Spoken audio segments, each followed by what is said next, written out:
In this video, I'll show you how standard flash compares to high-speed sync flash when shooting portraits on location. Hello, I'm Gavin Hoey and you're watching Adorama TV, brought to you by Adorama, the camera store that's got everything for us photographers. And today you join me on location because I'm going to tell you why high-speed sync might just be the best thing for your location portraits. Now, my location today is the Gatwick Aviation Museum, right next to Gatwick Airport. You may hear a few planes. Fantastic location, but even more fantastically, I've got Kerry as my model. And as you can see, Kerry is all ready to go as an aviator, which kind of fits in with the theme of this shoot. So my idea is really simple. I want to take the ambient light and underexpose it by a stop, stop and a half, 2 stops, to really get some drama from the sky and the background. Now, in order to do that, I can play with my 3 things of the exposure triangle: my shutter speed, ISO, and aperture. ISO, really simple. The Olympus EM1 Mark II has a native ISO of 200. That's where I'll be. The shutter speed, I'm going to use flash to light Kerry, so I would be with the flash sync speed of 250th of a second normally.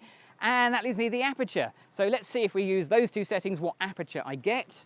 And my camera is going to tell me correct exposure at -2 is currently f16. Now, if I take a picture of Kerry at f16 at 250th, 200 ISO, without the flash, not surprisingly, I get a darkish background and a very dark Kerry, where that makes sense. So we're going to light Kerry with the flash. So let's get the flash turned on. Let's get a flash meter, and we'll see how much light actually reaches Kerry. So I'm shooting at f16. That's how much light I need from this flash. Okay, f16. So the flash reads the same as the camera, f16. Let's take that shot. And that works really well. Kerry is correctly exposed by the flash. The background is how I want it. But because we're shooting with quite a small aperture, I'm getting a lot of depth of field, and that background is just too sharp. This is where high-speed sync really comes to the rescue. If you don't want a really sharp background, you need to have a different aperture number. But I can't go over 250th of a second unless you turn on high-speed sync. So let's turn that on. And now I can actually increase my shutter speed all the way up to 8,000th of a second. Now that's 5 stops different. I can open up my aperture. Let's go f2.8. Now again, I can actually take a shot at f2.8 without flash, 8,000th of a second. So I'm still getting my underexposed background with those settings. I can turn the flash on, but I can't use the meter anymore. One of the downsides of high-speed sync is flash meters, well, the one I've got won't work. So we need to do trial and error. So let's turn on the flash, and we'll set it somewhere, let's go for about half power, and we'll test that. And that looks just a little bit underexposed, so I can increase the flash up to its full power, and we'll do one more shot. And that looks fantastic. Nice light on Kerry, great looking underexposed background, but more importantly, the background is soft and out of focus. So what's going on? How can the flash suddenly go beyond the flash sync speed, and what is that? So to understand that, we need to look inside your camera. So inside your camera is a curtain that covers the sensor. When you press the shutter, that rises, exposes the sensor to the flash. At the end of your shutter speed, a second curtain shuts the sensor off to light. Now that's 250th of a second or slower usually for the whole sensor to be exposed when the flash fires. Now if you go beyond that, part of the sensor is covered by the second curtain when the flash fires. That's where high-speed sync comes in, because it pulses the light as the 2 curtains move across your sensor, effectively filling in the sensor as the curtains go. It's an incredibly complicated thing to understand, but you don't have to, because it just works. So whilst this sounds absolutely fantastic, and it is, there are some downsides you need to be aware of. And the first one is you lose power from your light, which is why I'm using the Flashpoint Explore 600, which is a very powerful flash, perfect for high-speed sync on location. Next thing is, all that flashing means that you will drain the battery quite quickly as well, so do make sure we have a fresh battery in there.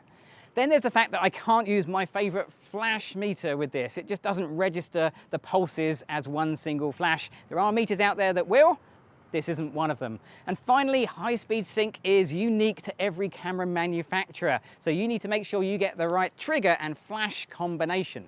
So for example, on my Olympus system, Micro Four Thirds system, I'm using the Flashpoint Zoom Mini O. O for Olympus. There are other triggers for Canon and Nikon and Sony and so on, but make sure you get the right one for your system.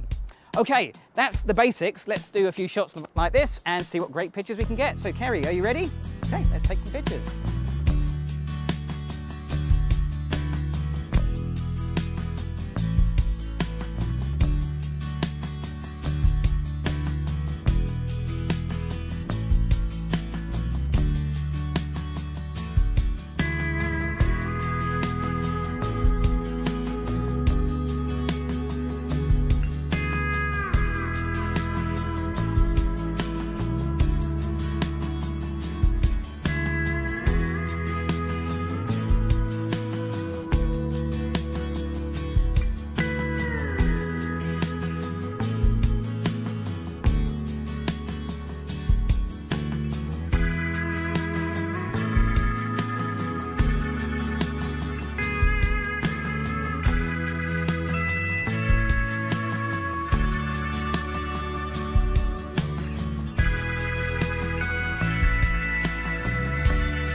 Well, there we go. We got some great shots here at the Aviation Museum. Kerry did a wonderful job, and the high-speed sync made all of the difference. Now remember, high-speed sync isn't your only options for doing this. You could use ND filters, for example, or do something obvious like come back when the light levels are less bright at the beginning and the end of the day.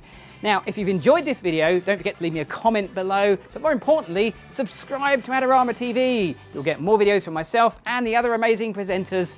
All you need to do, click on that subscribe button. I'm Gavin Hoey. Thanks for watching.